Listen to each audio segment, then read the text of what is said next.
असं म्हणतात की सत्य हे जास्त काळ लपत नसतं. एक दिवस ते जगासमोर येतच. 11 महिन्यांपूर्वी एका रात्री घडलेलं मोठं हत्याकांड आता बाहेर आलंय. पती आपल्या विवाहबाह्य संबंधांमध्ये अडथळा ठरत असल्यानं पत्नीनं प्रियकराच्या मदतीनं त्याचा काटा काढला.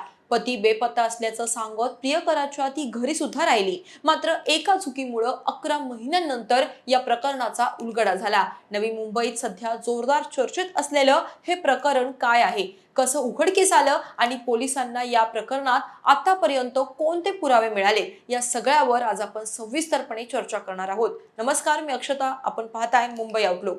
बळीराम सूर्यनाथ कुशवाह हे पत्नी सुनीता आणि त्यांच्या 2 मुलांसह नवी मुंबईच्या ऐरोलीतील यादव नगर मधील एका चाळीत राहत होते. अनेक दिवसांपासून या कुटुंबात तणावाचं वातावरण होतं. कारण होतं सुनीताचे विवाहबाह्य संबंध. सुनीताचे घनसोली परिसरातील रिक्षा चालक राहुल प्रजापती सोबत विवाहबाह्य संबंध होते.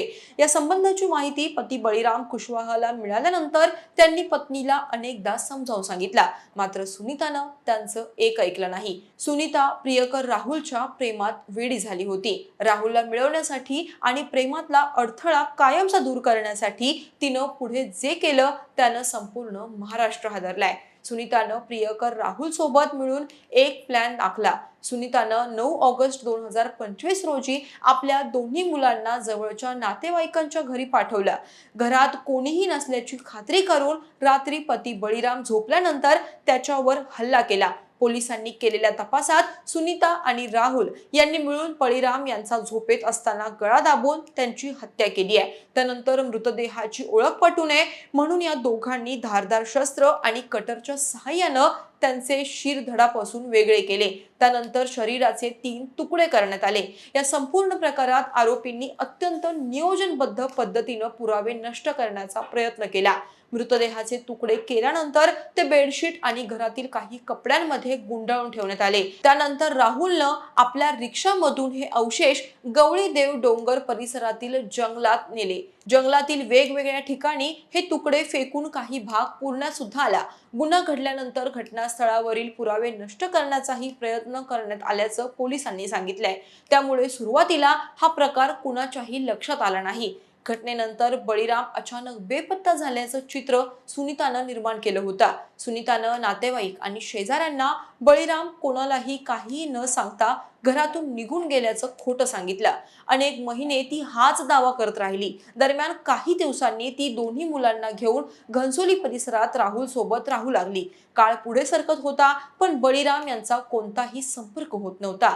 मात्र या सगळ्यात सुनीताच्या नातेवाईकांच्या मनात शंका निर्माण झालेली की काहीतरी चुकीचं घडतंय. मात्र बळीराम यांच्या बाबत कोणताही ठोस पुरावा सापडत नसल्यानं हे प्रकरण पुढे सरकलं नाही. या दरम्यान बळीरामच्या भावाचा सुनीतावरचा संशय वाढत होता. एप्रिल 2026 मध्ये त्यानं रबाळे MIDC पोलीस ठाण्यात बळीराम बेपत्ता असल्याची तक्रार नोंदवली. या तक्रारीनंतर पोलिसांनी तपासाची दिशा बदलली आणि बेपत्ता व्यक्तीच्या शोधासोबतच कुटुंबातील सदस्यांची सखोल चौकशी करण्यात आली. प्राथमिक चौकशीत सुनीतानं पोलिसांना वेगवेगळी माहिती दिली. तिच्या जबाबामध्ये सातत्य नसल्याचं पोलिसांच्या लक्षात आलं. त्यामुळे पोलिसांचा संशय वाढत गेला.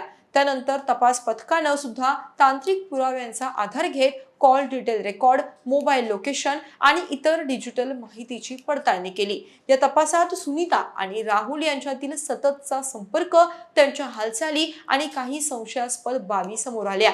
या पुराव्यांच्या आधारेच दोघांची पुन्हा कसून चौकशी करण्यात आली.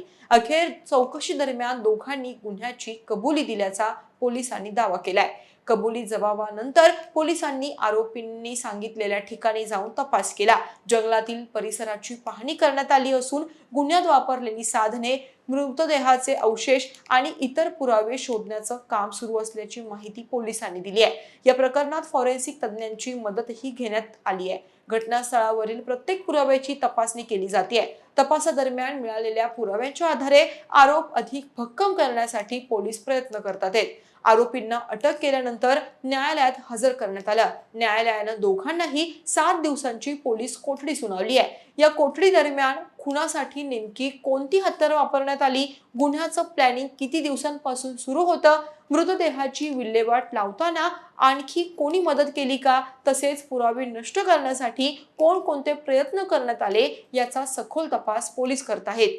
या संपूर्ण प्रकरणाची नवी मुंबईसह राज्यभरात मोठी चर्चा आहे। विवाहबाह्य संबंध, त्यातून निर्माण झालेला कौटुंबिक वाद आणि त्याचा हत्येत झालेला शेवट काळीज पिळवटून टाकणार आहे। या प्रकरणाचा तपास जसा जसा पुढे सरकेल तशी आणखी धक्कादायक माहिती समोर येऊ शकते, असा दावा पोलिसांनी केलाय।